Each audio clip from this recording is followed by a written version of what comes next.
بسم اللہ الرحمن الرحیم۔ السلام علیکم سامعین اور ناظرین، اس ویڈیو میں دوستو آج ذکر کریں گے کہ خواب میں چلنے یا کہیں جانے کی کیا تعبیر ہے۔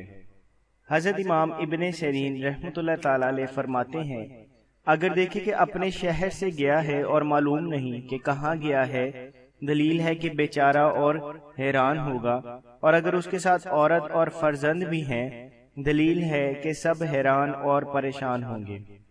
اگر دیکھے کہ اونٹ کی طرح چلتا ہے، دلیل ہے کہ دنیا میں سعادت پائے گا، اور اگر دیکھے کہ درندے کی طرح چلتا ہے تو اس کی تعویل بد ہے۔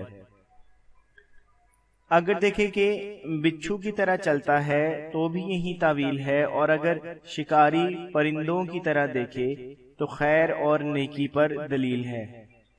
اگر ایسا چلے کہ تاریکی سے روشنی کی طرف گیا، دلیل ہے کہ راہ باطل سے راہ حق پر آئے گا، اور اگر اجاڑ سے آبادی کی طرف جائے، دلیل ہے کہ تنگی سے فراخی آئے گی، اور اگر آبادی سے ویرانے کی طرف جائے تو اول کے خلاف ہے۔